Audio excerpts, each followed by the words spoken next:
Well, guys, welcome into the Sunshine State. This is the first time you guys are in here. This is an all Florida sports podcast that I run every Friday.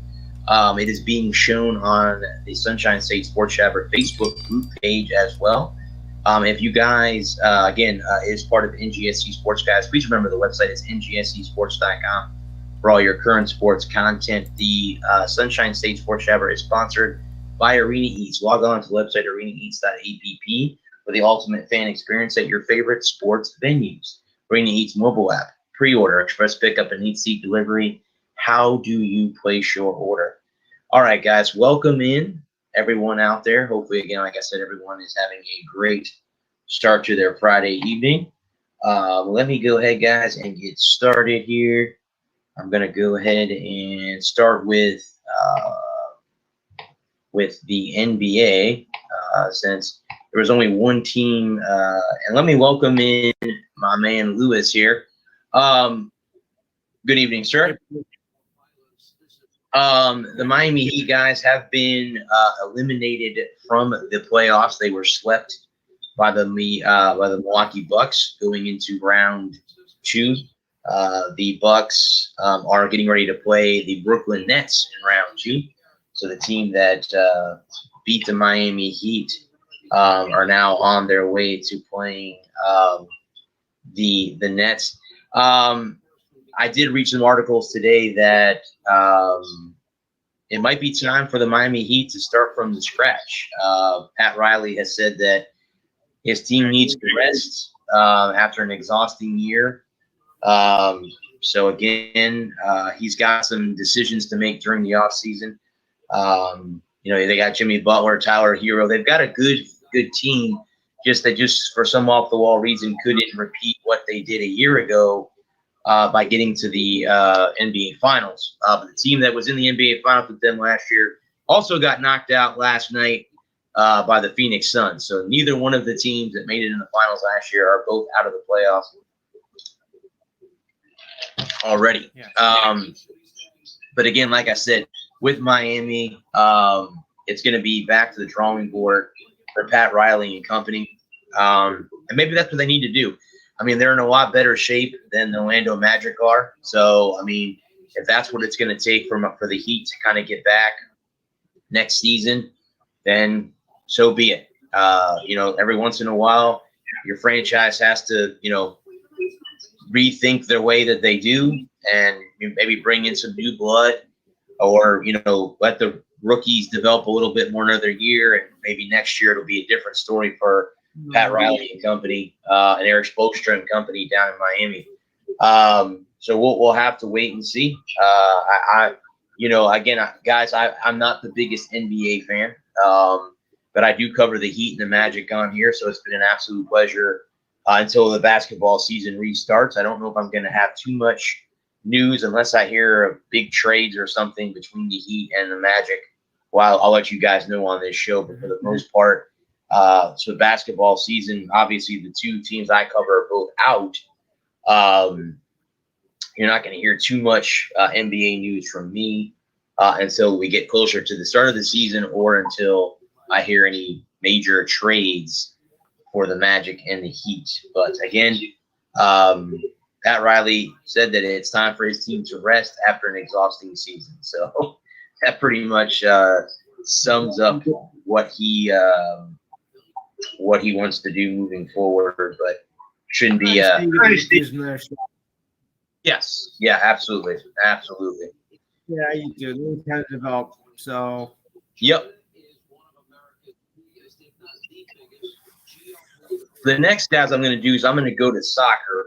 The Tampa Bay Rowdies are in the USFL. A lot of people are USL.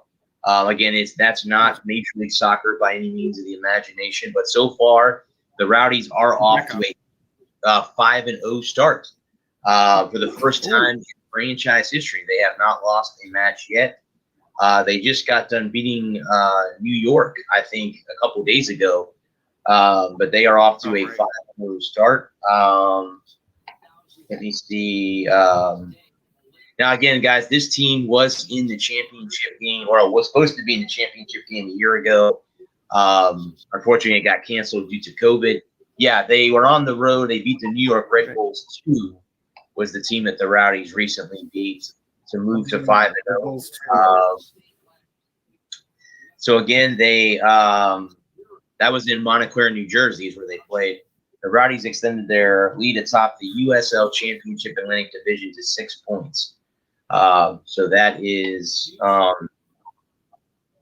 Captain Steve Gaznaski got a yellow card. It was called for a dangerous play when his leg went up high near Red Bull's player's face.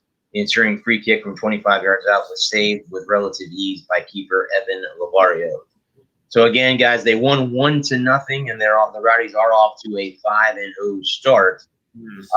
One of the players that is being loaned to them is Foster Langensorf. I'm not sure. I just read this article today. He is part of the Minnesota United of the MLS, but he is being loaned to Tampa Bay for the remainder of the season. Oregon native Langensorf joined the Loons after one with the season with the Reno before he played 18 games and scored 11 goals during the 2020 season.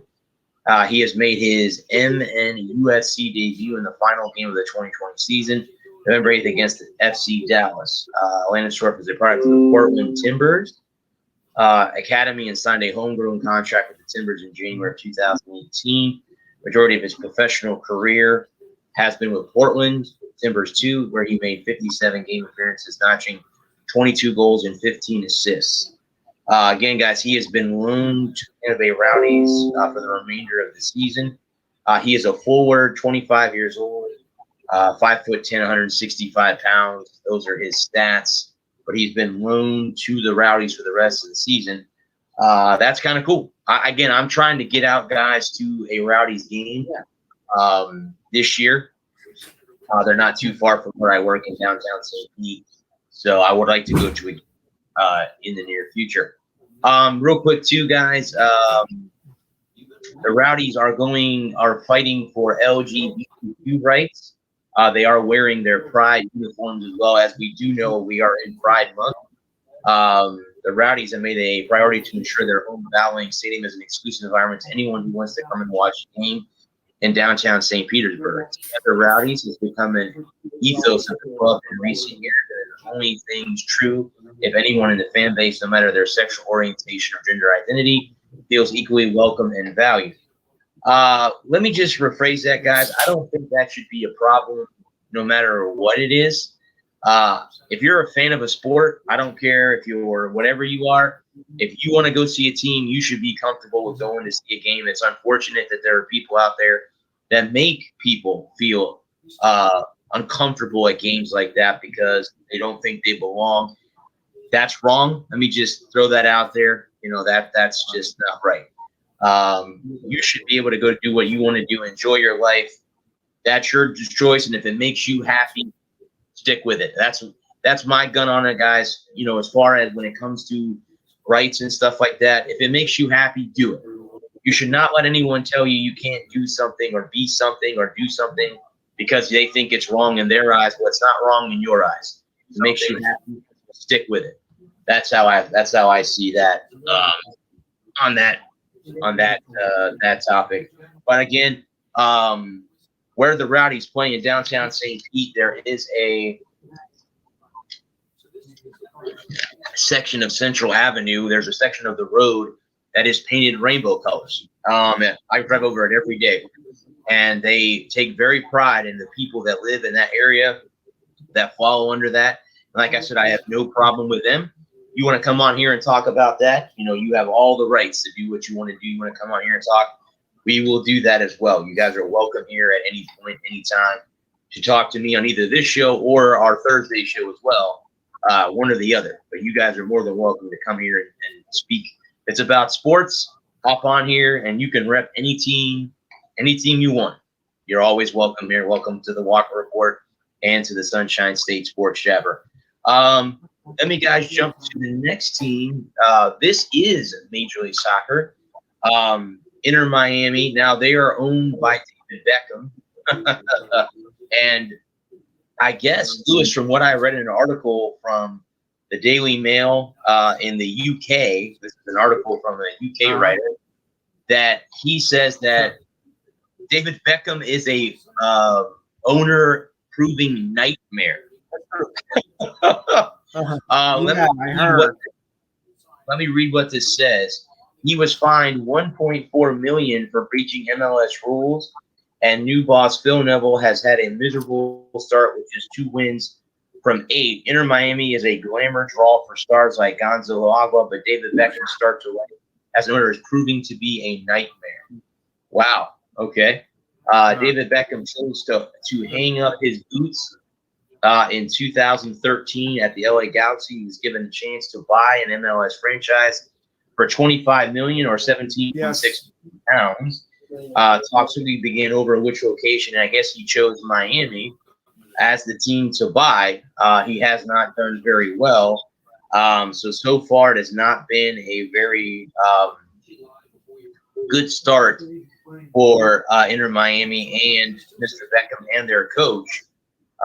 Again, guys, right now they're just, it's not a good look right now for Miami. They lost to DC United at home recently. They do have COVID restrictions. The arena in Fort Lauderdale was closed to its 18,000 capacity for the first time ever. So they are having fans show up. It's just not looking too good right now, for Beckham and Inter Miami. Now, I did see something today that might draw more fans to Inter Miami. It looks like, are you ready for this? Lionel Messi is coming to Inter Miami to play, sign a 2-year deal. That's big. That's big. That's one of the biggest soccer stars in the world, next to Ronaldo. So those two, are the cream of the crop when it comes to, soccer super overseas. So they were both kind of Miami, Ronaldo and Messi? No, just kind of Miami. Just Messi. Let me read what I saw this article today. I think it's just Messi for now. I mean that. No, I'll be honest with you. If Messi and Ronaldo both came and played on the same team, I think that would make them a favorite right away. That's a lot of firepower. I know Messi's up there in age, but I'm just, So it says right here. Let's see. Let me read this real quick and catch up on this and see where exactly. Doesn't get much better than that. Oh yeah, no way, no doubt at all.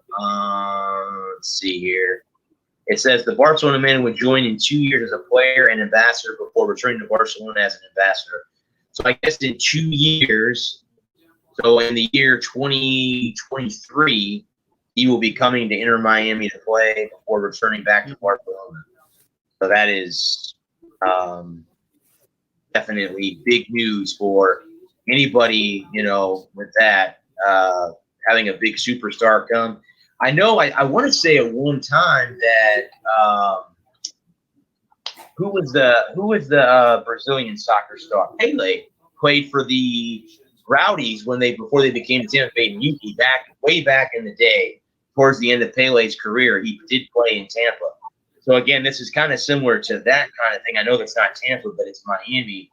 But still, again, it's so again, guys, not very good right now for ownership. But then in a couple years, they're going to have a huge superstar gearing up for them in the future. So that's pretty cool. I kind of caught that today. The other MLS team is this team behind me, and that's the Orlando City, is they call it. Now they, I believe, again, they are more of a defensive team, which then leads to their goals. That's what I read today about them. Yes. They are also getting, I guess, Harold is returning to Orlando City. He was loaned, and he is returning back to Orlando City. Let me see anything else about them. Guys, I'm still new to the soccer, so I'm still trying to catch up on all this news and stuff. So was it? Yeah, the Lions this season are on a 6-game. Oh, they have not lost yet this year. No, they have. They're 3-1-3 so far this season, and they have 12 points. They are the third spot in the Eastern Conference standings. Defense has been the highlight of the team's success, allowing a conference low 4 goals in its first 7 games of the year. Orlando City will not play another match until June 19th when they face Toronto. But even without a game scheduled the next few weeks, it marks a critical period for the rest of the club's season. Peto's return to play is something. Alexander Peto, who has suffered a knee injury in his debut, will be started on a sour note. 31-year-old joined Orlando City with a goal and revitalizing his career. He showed flashes of potential. Debut against Atlanta, weaving through the defense and narrowly missing a 2-goal chance. Okay, so he is returning to play. Team-wide recovery. Maybe this rest will help them do that. Mendez and Glass playing for country. Obviously, we have the COMEBOL World Cup qualifier going on right now. And again, Daryl Dike has returned. That was something that I mentioned earlier, that he has returned. Returning to the striker Orlando City on June 1st, however, with the international transfer window opening on June 9th, it's possible that a transfer offer would come through for the striker before he has a chance to return to Orlando. But again, everything, guys, is basically that. They are 3-1-3 so far. Orlando's off to a pretty good start when it comes to Major League Soccer. Better than Miami right now, since Miami's not doing too well, but Orlando is doing very, very well so far. The other soccer team, guys, would be the Orlando Pride. Now, that's ladies soccer, but again, that's still a team in the state of Florida. They are coming off of a 1-0 win over Kansas City here recently. Let me bring that up. Let's see here real quick. They are in first place so far this year. The Pride are in first place. What's the NWSL, brother? Yeah, this is the NWSL. This is the NWSL where the Pride play. They're 3-0-1 so far this season with 10 points. They beat Kansas City, who are 0-2-2 with 2 points, in front of a 4,044 fans at Explorer Stadium. So Alex Morgan obviously is the big star. She's there as well. So that's something like that. They are playing again. They are also making the biggest thing with them is they deal well with leadership and cultural change, and that's been to early success for the Pride, which is good. You want to team morale, guys, is very, very important. That's something that no matter what sport you play, other than maybe golf or tennis when you're by yourself, but most team sports, your team morale has to be good. And if everybody believes in what you're doing, you're going to win. You're going to win games. You're going to have some losses. You're going to struggle a little bit. But at the end of the day, if your team morale is great, you're going to win a lot more games than you'll lose because your team believes in what is going on. If they don't believe in what's going on, then that is what it is. But I mean, for the most part, that is that. So let me give you. They also, it looks like they beat Washington as well. So here were the 3 keys to them beating Washington recently, the Washington Spirit. The 3 keys were defensive consistency. Sounds like a defensive-minded teams in Orlando. Marta does Marta things and more variety on the attacks. Obviously, Alex Morgan. But again, it looks like, guys, that just like Orlando City, the team plays defense, and defense wins championships in most sports, especially in the game of soccer. So, yep, that's the magic word right there. So, guys, that is my soccer news for the week. But again, I'm going to keep bringing you guys up to date because we're in the middle of a lot of these seasons. I think the Pride just started their season.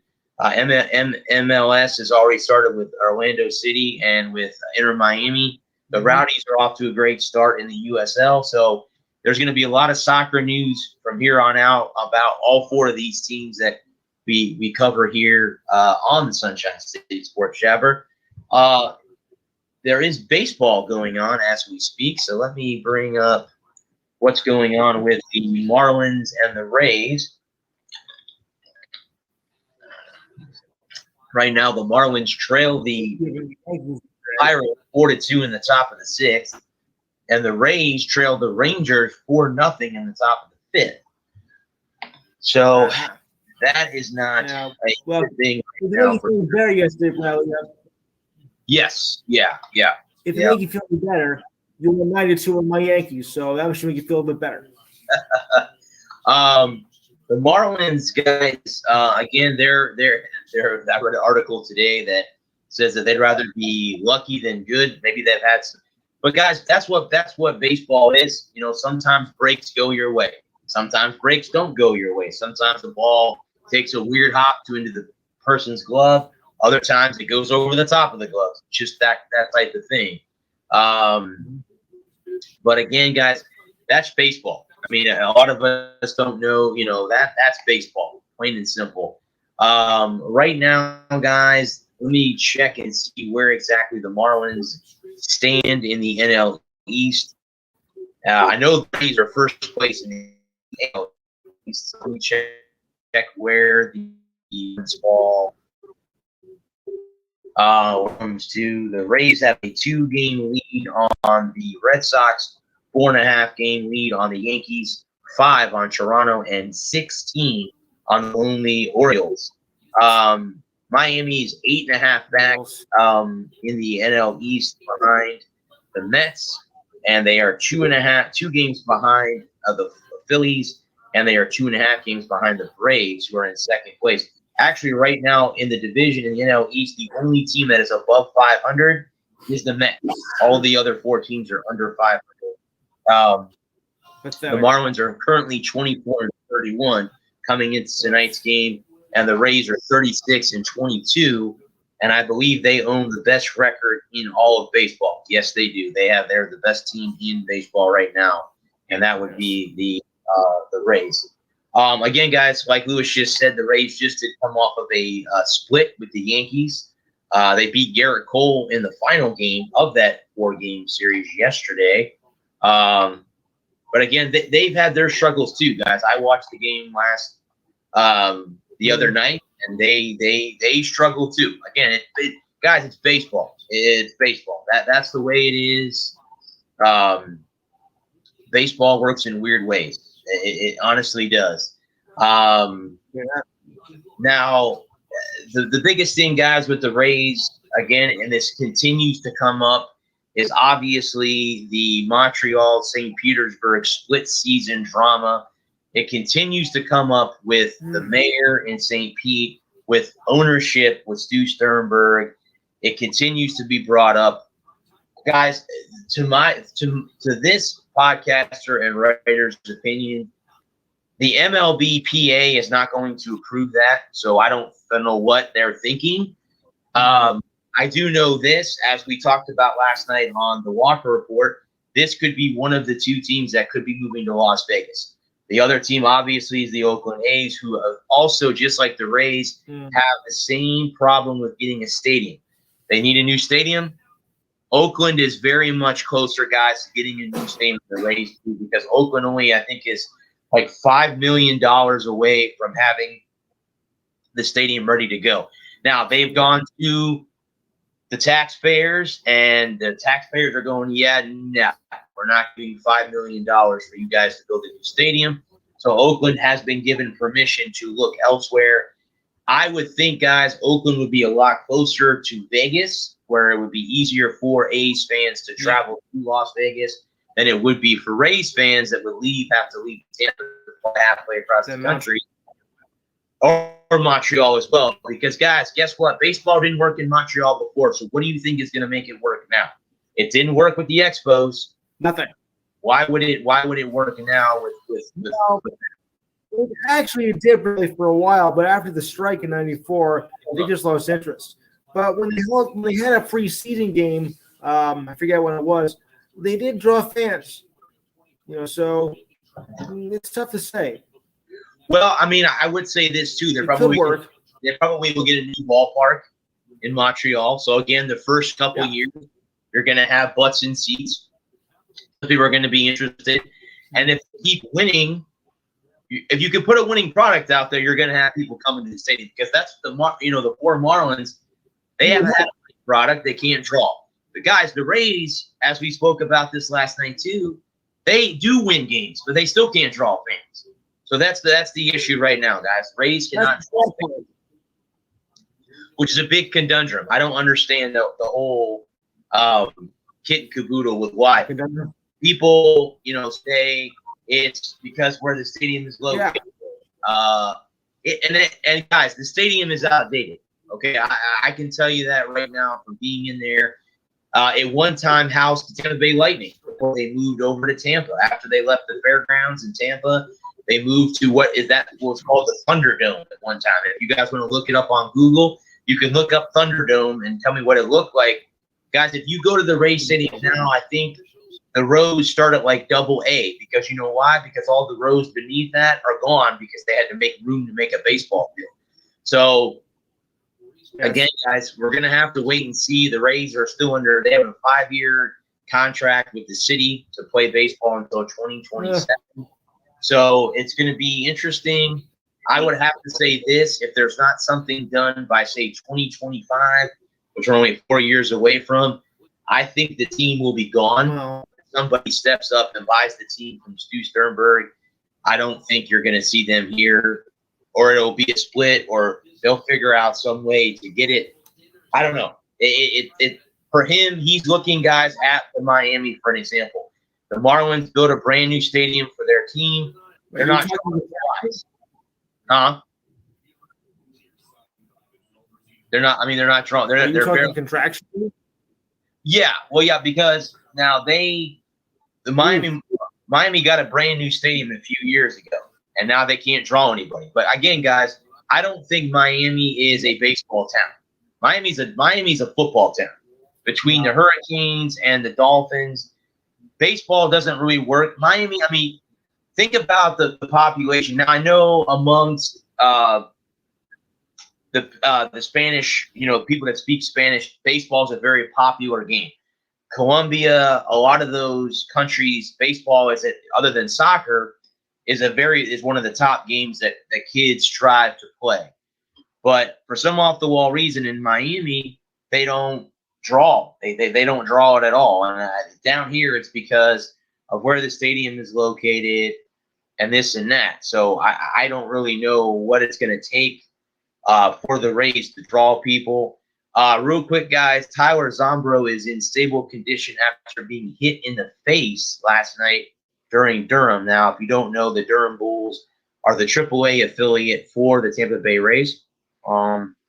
He's in stable condition, which is good. We're kind of hoping and praying that he gets back as soon as possible. Very, very scary incident. Obviously, we don't want to see a player get hurt, and especially someone get hit in the face. That's very, very dangerous right now. So again, real quick, guys, before I jump off the baseball talk here, let me go back real quick and check the scoreboard. The Marlins, again, are trailing 4-2, guys, in the top of the 6th inning. They do have a runner on second, and there's only one out. And the Tampa Bay Rays are down 4-0 as we head into the top of the 6th inning. The top of the 6th inning for the Rays and the Rangers. So the Rangers have given the Rays some fits this year. They, I believe, swept Rays here at Tropicana Field, and they're off to a good start there in Arlington. Again, guys, if you do remember, the World Series was in Texas last year, and the Rays and the Dodgers played at the in Arlington, where the Rangers play again. But there wasn't. Now it's a full house. Chris is in the studio. He could tell us, he's a Ranger fan. Let me bring him on real quick because I know he's a Rangers fan. So let's bring Chris in here because I know he's a Rangers fan. Tell us about the ballpark in Texas.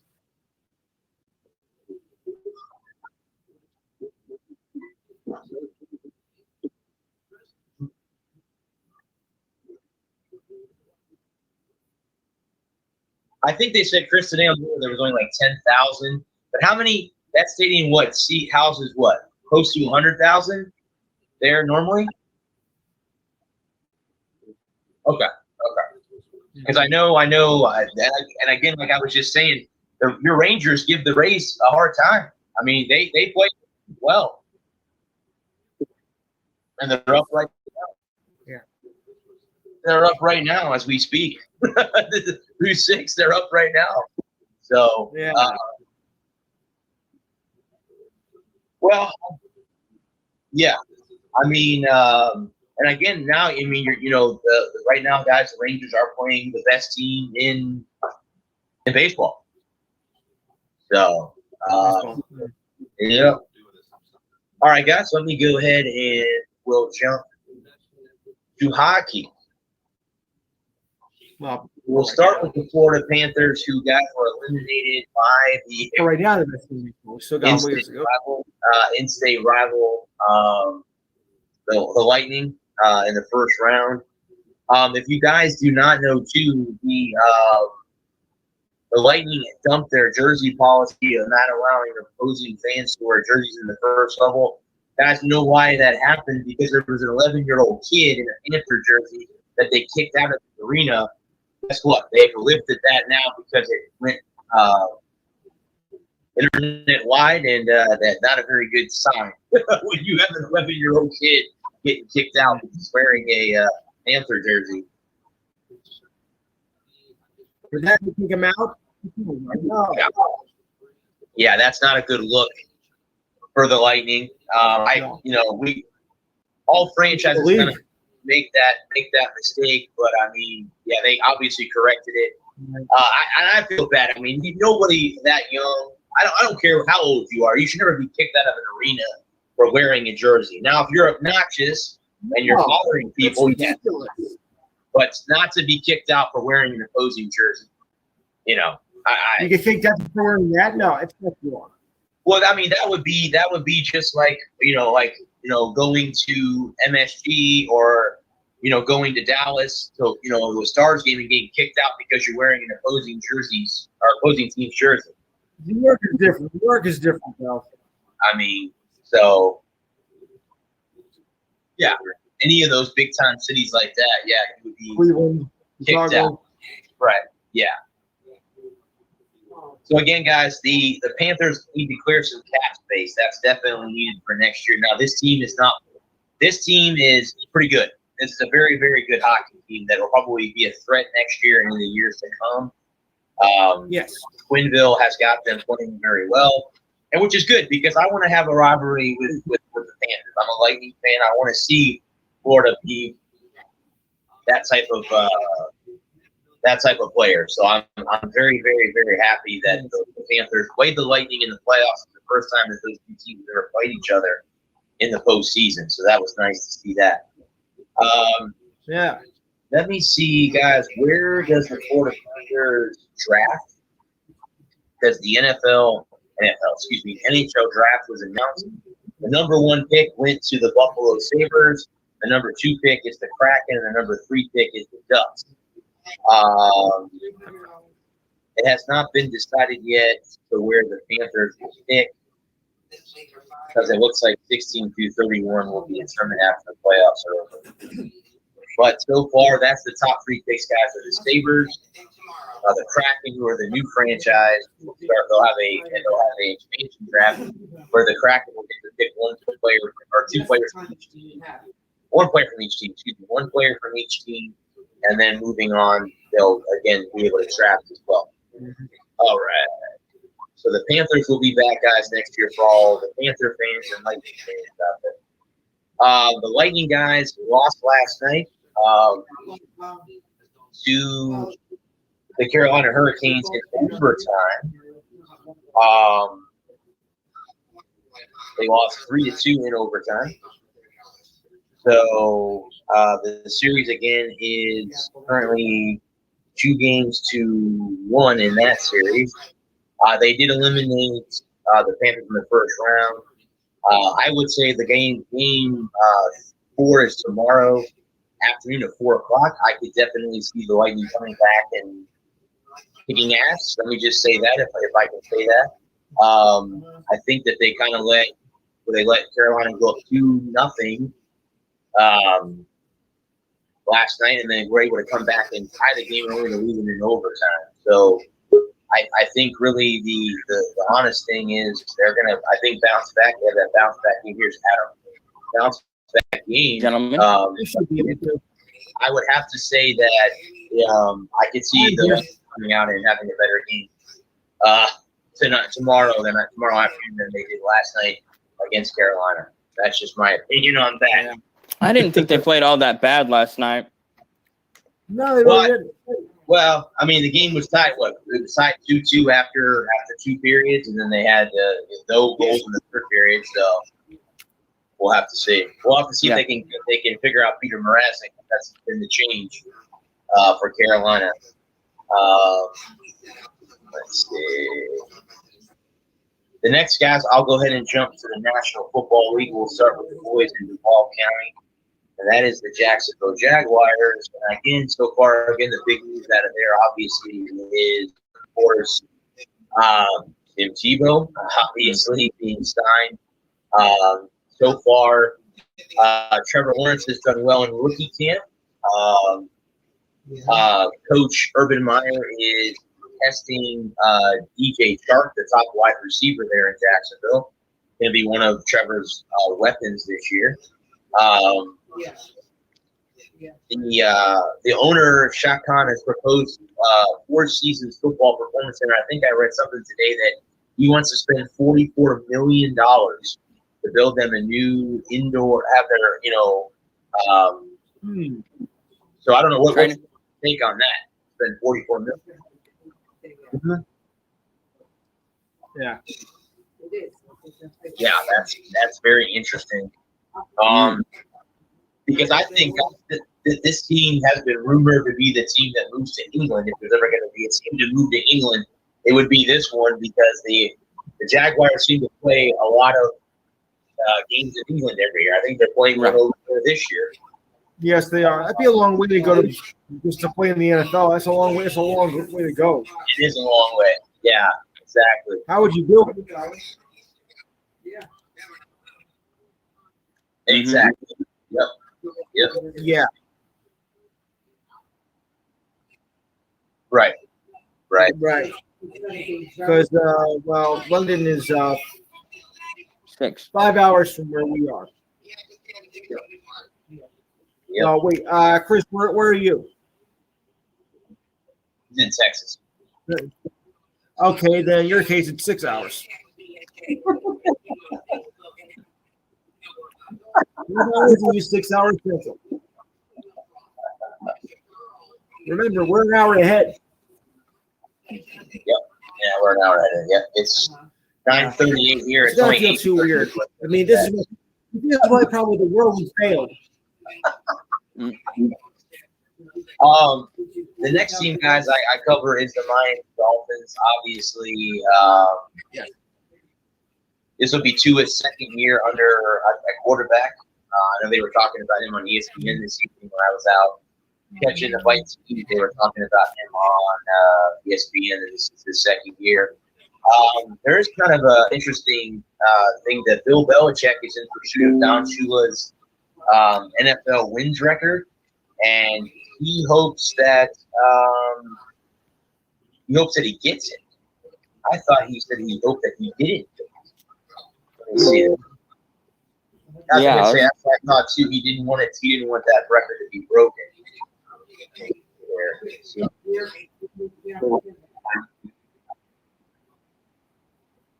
Yeah. Let's see here. Oh, I'm sorry. You're right. I hope he does not get it. That was Marino. Dan Marino has spent 20 years watching players break numerous records, but there's one Miami Dolphins landmark that he will heartedly wants to preserve. Don Shula has 328 wins, 347 including the playoffs. Shula has coached Marino for the 13 years as quarterback. 17-year career. He surpassed George Halas as the winning coach. In 1993, Shula still holds the record upon his death on May 4th, 2020, at the age of 90. Yep. New England Patriots coach Bill Belichick is working in the wings of 280 wins, just 48 shy of matching Shula's NFL's winning record. So 48 wins. Okay. Again, if now with a 17-game season, you could catch him a lot faster than that would be. I hope he does not get it. Marino said emphatically, I'm a Dolphin for life. Coach Shula for life. I don't want him to get it. I don't know. I don't know what to think about that. I mean, obviously, we all know records are meant to be broken. Mm-hmm. Obviously, but maybe Belichick will get it. Maybe he won't. I don't know. Speaking of that, Cam Newton hurt his hand. So there you go. Hurt his hand today. He's got I think he's got a bruise. Yeah. So it's a minor injury. I think he'll be still ready to go come over today. They shut him down until training camp. Right. So there you go. See, it's nothing major. No. But they're not taking any chances with it. Well, I mean, obviously, we're going to see Mac Jones in the preseason. I don't think we're going to see a lot of Cam Newton anyway. I think Mac Jones is going to be the guy anyway when the preseason started, in my opinion. That's right. Yep. It'll be 3 preseason games, correct. Clean 'em up. Yeah. The Buccaneers. Go ahead. So do you think that means that they move up week 3 then? Do your starters do your starters play most of game 3 instead of game 2 instead of game 3? Probably. Or do you flip it and have everyone play have the rookies and your borderline guys play most of weeks 1 and 2, and then have all your starters go for week 3 so you can be ready for the season? I don't know. Good way to look at it. It might be one way or the other. You might, and it'll be interesting to see how teams play it, because there's that risk of injury, right? And then you only have a week off till the season starts. Correct. Somebody's got some real bad feedback. And if you are the Buccaneers, who obviously are the defending there we go. Defending champs. Okay. Last year, they say that Tom Brady's knee injury was more of a nagging nuisance. He did have his knee cleaned up, as they call a cleanup. Nothing major, but he did have a knee. What is that? Arthroscopic knee surgery? Yeah, his knee cleaned up. I think we've seen him walking around in a knee brace. Nothing major. It's just he had to get that knee cleaned up. Obviously, if you guys remember, he did get hurt in, I forget what year, was it 2008 when he tore it up, and the Patriots finished that season 11-5 without him. Castle.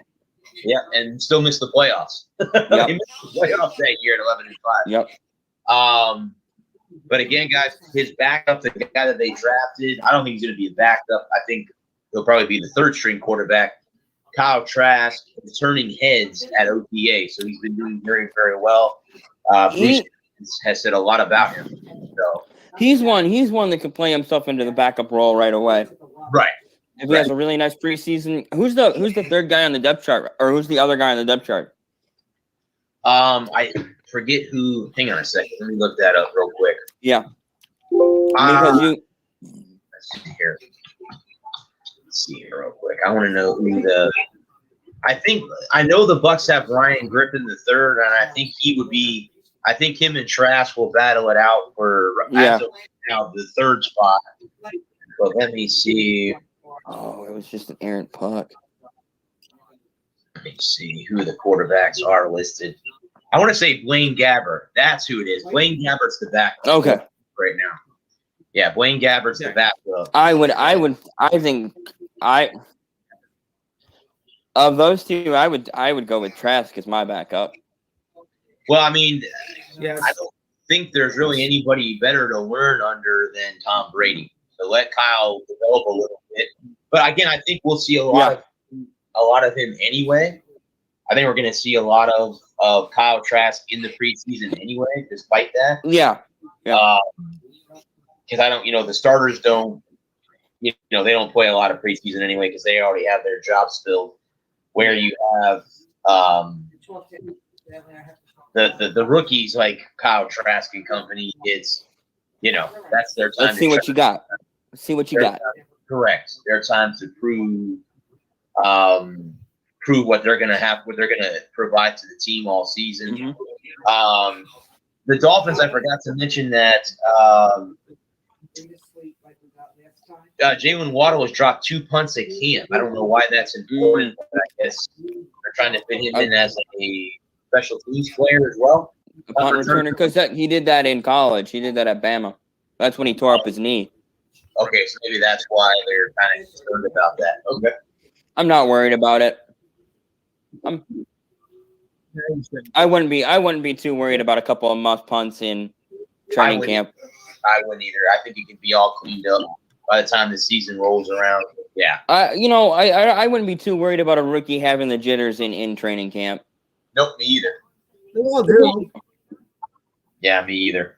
I would definitely highlight it and make it a point of emphasis, but I'm not going to lose any sleep over it. Sorry, I just lost some sleep. This is college football, so now the Miami Hurricanes, Athlon predicts Miami to finish second in the Coastal Division. So obviously the team on top would be Clemson. So they have to finish behind the Tigers. Again, the Hurricanes have always had an aggressive defense, and that's Manny Diaz's cup of tea. That's their head coach. If you don't know who Manny Diaz, guys, that is the head coach at the University of Miami. Is this his second or third year there? I think this is his third year in Miami. This is a team that really I think is on the verge of being good.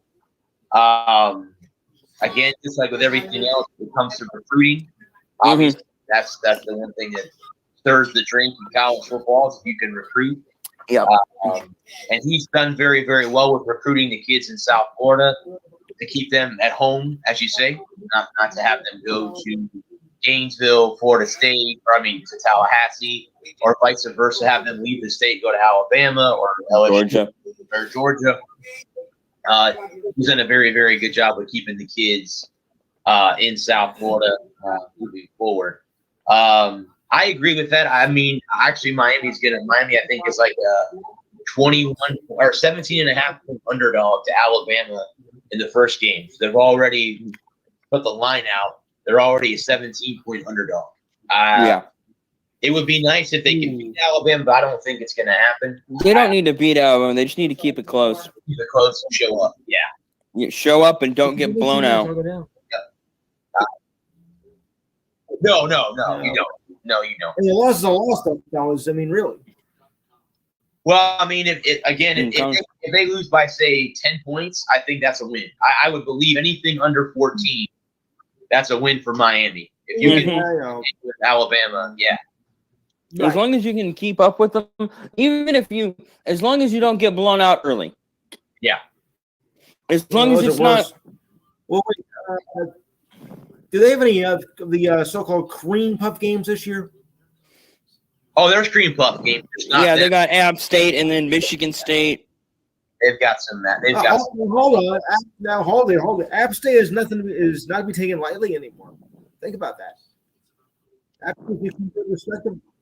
Michigan State coming back too. They'll be back too soon.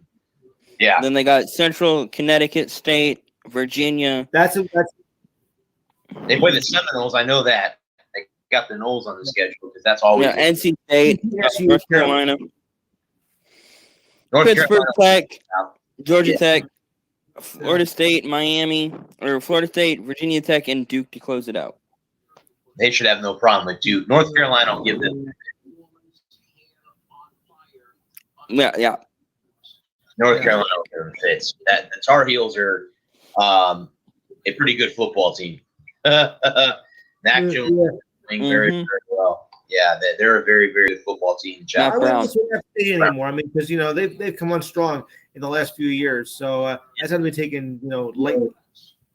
Speaking of No. the Seminoles, Mhm. The Knowles are up. Yeah, the Knowles are next.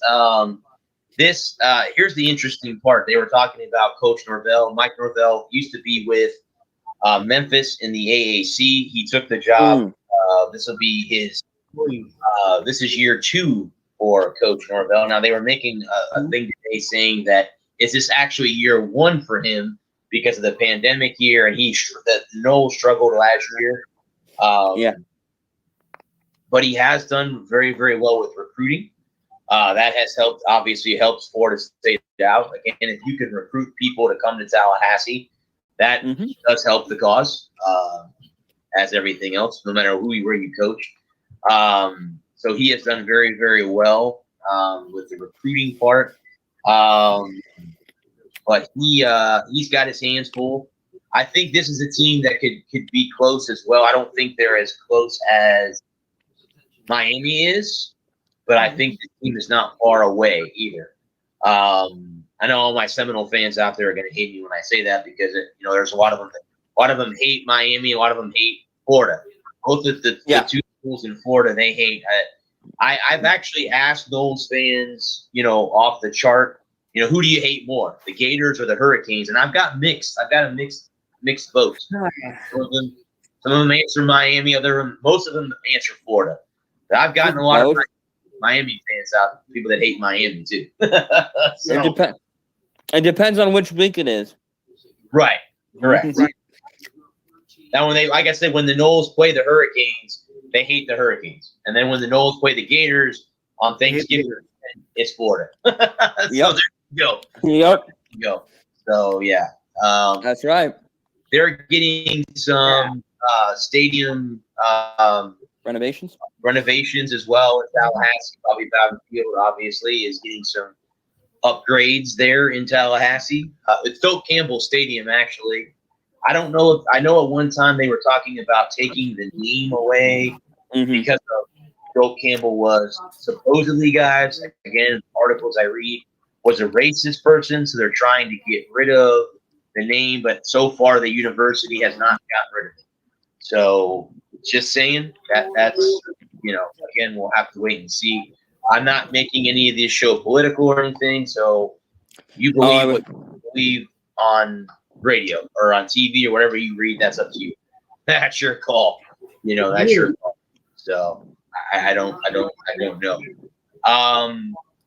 The Gators just extended Coach Dan Mullen for a 3-year extension. He gets a $15 million raise to be the head coach at the University of Florida. Oh, and by the way, Mike White, the basketball coach, also got a 2-year extension. So both coaches in basketball and football both got an extension. The question that was asked to me the other day, which team will be more successful? I hate to pick on Coach White, but there's no way that you can tell me that Dan Mullen's not going to be successful at the University of Florida. The team, I think, is probably maybe this year or next year away from being hopefully in the college football playoff. They got to beat Alabama. Plain and simple, guys. The SEC, you got to beat Alabama. Forget it. That's the team that everybody has to beat. You got to knock them off the mountain. Not going to happen much. I'll get over there. Also, there is something to the SEC passed the rule to allow immediate eligibility for interconference transfer starting this season in 2020. Okay. So that has been passed by the SEC. So that's kind of cool. That's another step. Sit out. Now you can play immediately whoever you transfer to. For the SEC, I'm assuming the other Power 4 conferences that are left, the Big 10, the ACC, the Big 12, and then, of course, the Pac-12 will all follow that way. I would believe so. I can't see why one conference would not have it and another conference wouldn't. 11 counting. Big 12 did it, or Chris? Okay, because you're in Texas. Okay. I mean, so you're saying that where you have Texas and Oklahoma, that's the Big 12. Kansas, those teams. Okay. Kansas State. Okay. Texas Tech in the Big 12 now. Yep. Okay. All right. Don't mention Texas. Who lives in Texas? Nothing wrong with Texas. Nothing wrong with the state of Texas. No. Especially when it comes to football. Oh, high school football, major league. They're a big high school powerhouse down I was for nothing. there. Powerhouse in Texas. The religion in Texas. Yeah. High school football. So guys, this is the UCF Knights. Again, this is the team that Gus Malzahn has taken over and is trying to get everyone in the nation to pay attention to them. This team has been good for a long time. They're not going away. I can't see them not going away anytime soon. They have also been very, very well. They haven't won a national championship. They haven't even been in the playoff. But they have, they did call themselves national champions a few years ago. They went out and did that. Yeah. But again, it's mostly today, guys. I was reading about recruiting. They've done very, very well. They're probably going to be the AAC champion this year. I can't see another team within the conference beating them. In my opinion, I don't think. Maybe Memphis or Cincinnati. I think Cincinnati might be the only team that might be a threat. Other than that, I don't see anyone else in the AAC beating them. Not this year. Not this year. No. In the future, possibly, but not right now. Not right now. I can't see them. And let me go ahead, guys, and close the show out with the USF Bulls. If you guys did not know, it has been announced that their home opener against the Florida Gators on Saturday, September 11th, 2021 will be a noon kickoff, which means if I get credentials, I'll have to be at the stadium at like 10 o'clock in the morning. But that's okay. I don't mind it. I think it's a lot of fun.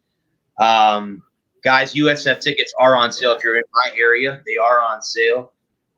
They're not very expensive for season tickets either for that. Real quick too, guys, USF did beat UCF to win the AAC title in baseball. That's right. They moved on. They beat them in baseball. And guys, they beat the Florida Gators today in baseball. USF beat Florida today in baseball. So there you go with that. Let me go ahead and the UnderdogDynasty.com did a ranking of all the AAC football stadiums. So let me give you guys the rankings for those. Number 10 or tied for 10th is Lincoln Financial Field, where the Temple Owls play. And then Raymond James Stadium is tied with that. The Skelly Field at H.A. Chapman Stadium, where the Tulsa Golden Hurricanes are at number 9. Gerald J. Ford Stadium, SMU, that's the Mustangs at 8. Liberty Bowl, where the Tigers play, Memphis is at 6. TD-ECU Stadium, that's where the ECU Pirates play. I'm sorry, that's Houston. I'm sorry, that's the Houston Cougars. I apologize. Navy Marine Corps Memorial Stadium, that's where the Navy midshipmen play. The Bounce House, that's UCF. That's what they call their stadium. Yeoman Stadium, where the Greenway play, that's Tulane. And Nippert Stadium is where Cincinnati plays. And then, of course, Dowdy Quickland Stadium, where ECU plays, is what they consider the best stadium in the AAC overall. Let me real quick, guys, and give you college football news's preview for USF this year, because I'm curious on how they have USF playing this year. I saw one earlier this year say that the Bulls are only going to win one football game. So let's see where they have them finishing. Their 2020 record was 1-8 overall. They were 0-7 in the conference. They did not win a conference football game last year. Here's the preview. The offense went through a phase. To be nice about it, yes, they did struggle offensively last year. The Bulls might have their quarterback. Cade Fortin has been the guy that's been standing out, and Miami starter Jaron Williams. I saw both of these guys at the spring game, and both of them very likely could be the starter this year for USF. The offense, to me, guys, last year the defense was what I think needed to be. They need to step up this year. I think that was kind of the big thing with them. Their defense needs to be better this year. I think it will be. Let me go ahead and roll through here real quick. This is College Football News, is the website that I'm reading. Bulls USF offensive player will be Cade Fortin Jr. That's the quarterback. Bryce Miller is their wide receiver. Kelly Jr. is their running back. Jaron Williams he's a transfer, and Omar Dollison. All those guys are great defensively. Antonio Greer, the linebacker, he's the guy that serves the drink defensively. They've got Dwayne Boyes, Andrew Mims, Daquan Evans, and Kelvin Binkley. I saw all of these guys in the spring game. They all did very, very well. I thought the spring game was very entertaining, even though it was kind of a blood in the beginning. Biggest key this year, obviously, is offense. They got to keep things moving. The defense has got to step up. Obviously, that. Key games this year, they have the SMU game on October 2nd on the road. The first quarter opponents have scored 92 points to USF's 37. Obviously, that's something that they're going to have to fix. Third down conversions, USF was 38 of 124 last year, 31%, where they allowed 71 of 141 at 50% for their opponent. That's got to change. USF had 13 fumbles last year. They lost 11. Opponents had 10 and only lost 3. So that's got to change again. Yep. So there's got to be changes to be made for USF to have a winning season this year. The Bulls have lost 22 of their last 28 games since the big start in 2018, going from 11 wins to 10 to 7 to 4. Just one in a 5-year drop. It looks like they have the regular season win total at 3.5. So there are a lot of winnable games on their schedule. USF will beat Florida A&M and then has to find a way to get by Tulsa and/or Houston and/or Temple at home to start turning this around. At NC State, Florida, at BYU, at SMU, these all in the first 5 games, and they have Houston, Cincinnati, and Tulane, and of course at the Bounce House in November on Black Friday. But again, guys, it's early on. We don't know how they're going to play. And just like with Miami playing against Alabama, if USF can show up and give Florida a game, keep it respectable. Just to gain some respect. Obviously, I think a lot of people have them being blown out.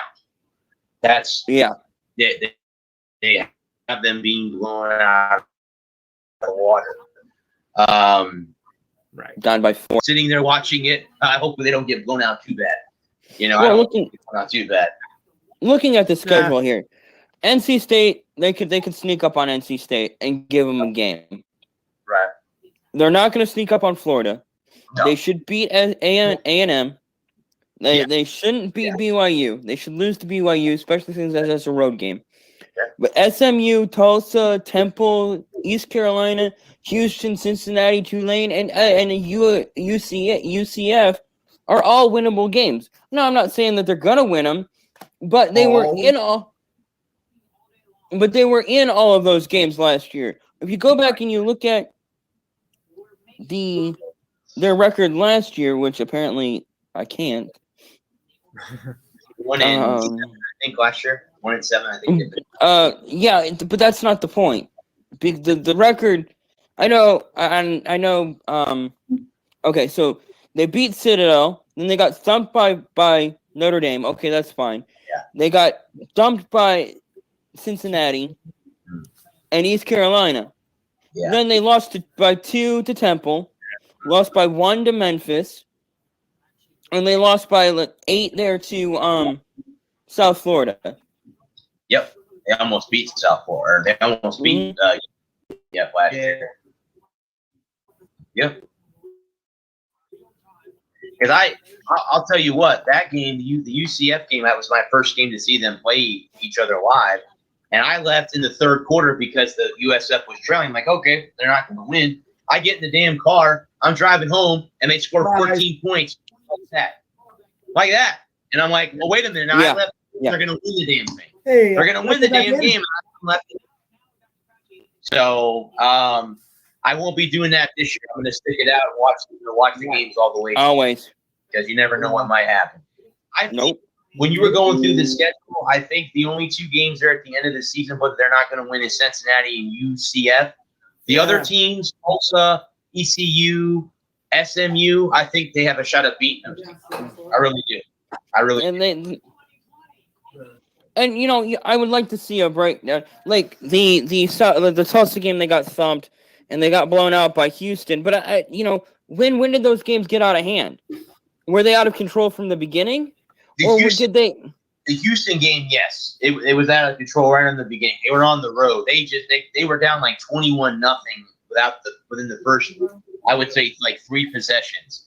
They were down quick. And that's what you've got to clean up. That's the biggest thing to clean up. And then in the Notre Dame game, they just got outplayed. They were just outplayed. Yeah. Period. They didn't stand a chance against the Irish. They just got outplayed.